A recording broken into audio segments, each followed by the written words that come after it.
सिद्धि के लिए आज भिखारी बना है और लोगों से भीख मांगने के लिए आया था।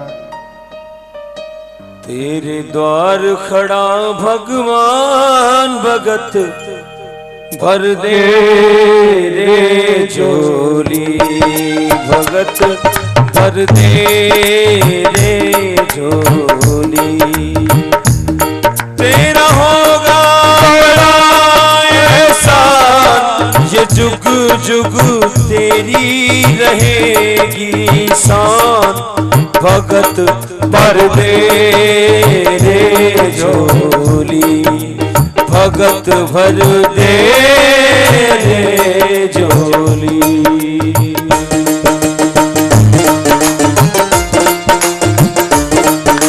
राधे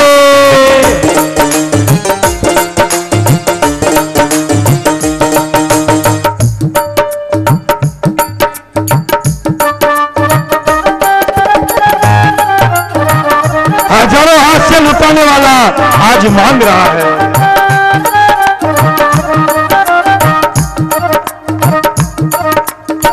डोल उठी है सारी धरती देख ले, डोला गगन है सारा। डोल उठी सारी धरती देख ले, डोला गगन है सारा। भीख मांगने आया तेरे दर, जगत का पालनहारा रे, जगत का पालनहारा। तू आज मेरा मेहमान कर ले रे, मुझसे जरा पहचान, भगत भर दे रे झोली, भगत भर दे रे झोली। तेरे द्वार खड़ा भगवान भगत भर दे रे झोली, भगत भर दे रे झोली।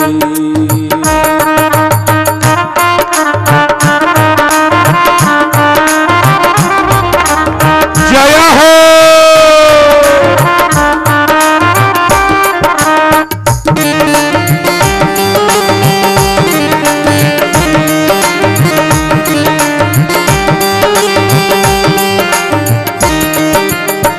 आज लुटा दे तू सर्वस्व अपना, मान ले कहना मेरा। आज लुटा दे तू सर्वस्व अपना, मान ले कहना मेरा। मिट जाएगा पल में तेरा जन्म जन्म का फिरा रे, जन्म जन्म का फिरा। तू छोड़ सकल अभिमान, अमर कर ले रे तू अपना दान, भगत भर दे रे झोली, भगत भर दे रे झोली। ओ तेरा होगा बड़ा एहसान, ये जुग जुग तेरी रहेगी शान, भगत भर दे रे झोली, भगत भर दे रे झोली।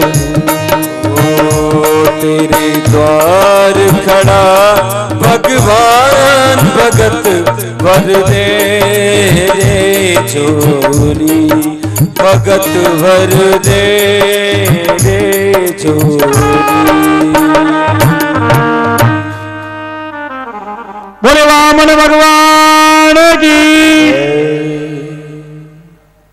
राजा बलि के वहां से लक्ष्मी जी के साथ जब नारायण रवाना हुए तो नारायण ने कहा एक रूप में मैं यहीं पर रहूंगा। एक रूप में द्वारपाल बनकर राजा बलि के वहां रहे और लक्ष्मी जी के साथ आए और बलि को कहा कि इतनी बड़ी संपत्ति न्योछावर कर दी, तुम अमर रहोगे। अमरता के अंदर राजा बलि का नाम भी है। सुखदेव जी कहते राजन, एक समय की बात है, प्रलय हो जाने पर ब्रह्मा जी सो रहे थे। हर्यग्रीव नाम का एक बड़ा भारी दैत्य आया और ब्रह्मा जी के यहां से वेदों को चुराकर भाग गया। ब्रह्मा जी जागे, वेद नहीं थे, भगवान से प्रार्थना की, भगवान नारायण प्रकट हुए। ब्रह्मा जी ने कहा कि हर्यग्रीव नाम का दैत्य वेद लेकर चला गया। भगवान ने कहा चिंता मत करो, यष्टाद देव का बेटा सत्यव्रत राजगादी को त्याग कर 10,000 वर्ष तक तपस्या करके मुझसे वरदान लिया है महाप्रलय को देखने का। अतः कौतुक दिखाने के लिए मैं मत्स्य अवतार लूंगा और तुम्हें वेद लाकर दे दूंगा। सुखदेव जी कहते राजन, एक दिन की बात है, राजा सत्यव्रत कीर्तिमाला नदी के किनारे स्नान करके सूर्य को अंजलि भर के पानी देने लगे तो अंजलि में एक मछली आ गई। वह मछली मनुष्य की भाषा में बात करने लगी। कहा महाराजा मुझे छोड़ो मत, मैं आपकी शरण में आई हूं, मेरी रक्षा करो। यहां बड़े बड़े मच्छ हैं, मुझे खा जाएंगे, आप मेरी रक्षा करो। राजा ने कहा ठीक है, कमंडल में डाल दी, घर पर लेकर आए, मछली बड़ी हो गई। राजा ने विचार किया, लेकर आया तो पानी के अंदर थी, अभी बड़ी हो गई। एक पानी का पात्र भरा, पानी में रख दिया, उस पात्र से बड़ी हो गई। एक बड़ा मटका लिया, मटके में पानी भरा, उसमें डाल दिया तो मटके से बड़ी हो गई। एक बड़ा बर्तन लिया, उसमें पानी भरा, उसमें डाला, उससे बड़ी हो गई। घर के अंदर एक कुंड बनाया, कुंड में डाला, वह कुंड से बड़ी हो गई। घर के अंदर एक तालाब बनाया, तालाब में डाला, तालाब से बड़ी हो गई। राजा ने मछली को हाथ जोड़ा, कहा मैं तुम्हें लेकर वापस नदी में छोड़कर आता हूं। अब मैं तुम्हें छोड़कर नदी में छोड़कर आता हूं। मछली ने हाथ दिया, कहा पहचाना नहीं? कहा नहीं। कहा वरदान मांगा था ना कि मुझे महाप्रलय देखना है, उसका समय आ गया है, मैं आपको बताने के लिए आई थी। तुमने अहंकार किया था कि प्रलय क्या होता है मुझे देखना है, अब मैं तुम्हें प्रलय बताऊंगा। ध्यान देकर सुनो, प्रलय नहीं महाप्रलय बताऊंगा। आज से ठीक 7वें दिन तीनों लोग पानी के अंदर डूब जाएंगे, सारे लोग घबराएंगे, घबराकर भागेंगे। उसी समय तुमको एक नौका में सप्तऋषि बैठे हुए मिलेंगे। उस समय एक बड़ा विशाल सर्प तुम्हें दिखाई देगा। नौका का एक सिरा सर्प की पूंछ से बांध देना और नौका का दूसरा सिरा मैं वहां पर दिखाई दूंगी, मेरे सिर से बांध देना। बात की अदृश्य हो गए। सुखदेव जी कहते राजन, ठीक 7 दिन के बाद प्रलय हुआ, पानी ही पानी दिखा। राजा सत्यव्रत घबराया, नौका दिखी, सप्तऋषि दिखे, सर्व औषधि लेकर सप्तऋषि के साथ में बैठा। एक सिरा सर्प की पूंछ से बांधा, दूसरा मछली के सिर के पास बांधा। भगवान मत्स्य रूप में सत्यव्रत को वेदों का ज्ञान बताने लगे। फिर कहा आंखें बंद करो, और ज्यों ही आंखें बंद की तो खुद को देख रहे हैं नदी के किनारे। न तो पानी था, न वह बड़ी नदी थी, न कोई ऋषि था, न कोई नौका थी, न कोई सर्प था। आकाशवाणी हुई कि तुम्हें महाप्रलय का दर्शन करवाने के लिए मैंने मत्स्य का अवतार लिया। बोल मत्स्य अवतार की। सुखदेव जी वर्णन करते कि राजन, अब मैं संक्षेप में चंद्रवंश की कथा सुनाता हूं। ब्रह्मा जी के पुत्र थे मरीचि, मरीचि के पुत्र हुए कश्यप, कश्यप के पुत्र हुए सूर्य, सूर्य से विश्वान, उसका पुत्र हुआ मनु, मनु का पुत्र हुआ सुधमनु, सुधमनु एक बार शिवजी के आश्रम में गए, भूल से गलती से स्त्री बन गए, अंत में देह का त्याग किया। मनु को चिंता हुई, इसके 10 पुत्र हुए। उसी 10 पुत्रों में एक पुत्र था जिसका नाम था शर्यात्री, उसकी एक कन्या थी जिसका नाम था सुकन्या। सुखदेव जी वर्णन करते कि राजन, इस सुकन्या का विवाह एक ऋषि के साथ हुआ। परीक्षित ने पूछा गुरुदेव कैसे? कहा एक बार ये राजा शर्याती शिकार खेलने के लिए गया, तैयारी कर रहा था, तो इसकी बेटी सुकन्या ने कहा पिताजी मैं भी आपके साथ चलूंगी। कहा मैं शिकार खेलने जा रहा हूं। कहा हम वहां रहेंगे, आप शिकार खेलना, मैं देखूंगी वन बाग बगीचे, और मैं अकेले नहीं मेरी सहेलियों के साथ चलूंगी। कहा ठीक है। सहेलियों को साथ में लिया और राजा शर्यात्री शिकार खेलने गया। 2 शिविर लगा दिए, एक में राजा रुका, एक में राजा की कन्याएं और उनकी सहेलियां रुकी। राजा शिकार खेलने के लिए गया तो यह कन्या सुकन्या घूमने के लिए बगीचे में गई तो एक मिट्टी का टीला दिखाई दिया। 2 चीजें चमक रही थी मिट्टी के टीले के अंदर।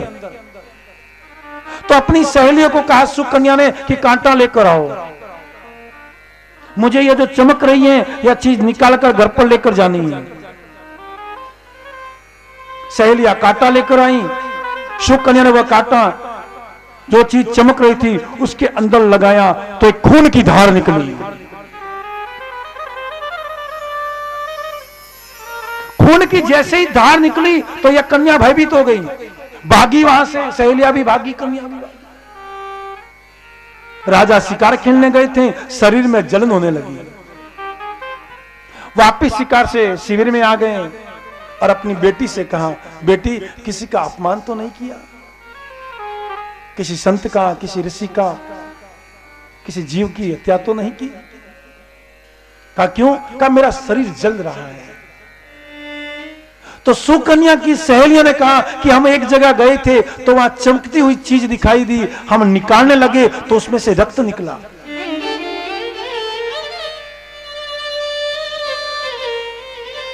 कहा मुझे लेकर जाओ। राजा अपनी कन्या के साथ वही मिट्टी के टीले के पास आ गया।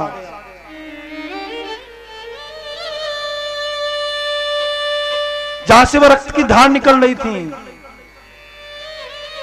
राजा ने सहेलियों से कहा मिट्टी हटाओ। सुखदेव जी कहते राजन जैसे ही मिट्टी हटाई क्या देखा? अंदर एक ऋषि था और जो रक्त की धार निकल रही थी वो ऋषि की आंखें थी।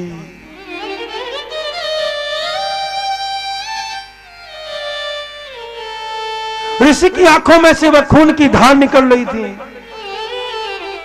राजा ने हाथ जोड़ा, कहा महाराज मैं राजा शर्यात्री, मेरी कन्या ने भूल से चमकती हुई चीज देखकर कांटा चुबो दिया, आपकी आंखें फूट गई। मेरी बेटी की तरफ से मैं क्षमा मांगता हूं, मैं माफी मांगता हूं, भूल हो गई, क्षमा करो।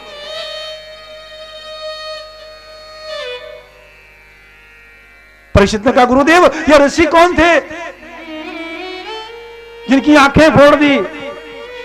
सुखदेव जी वर्णन करते कि राजन ये कोई और नहीं, ये च्यवन ऋषि थे।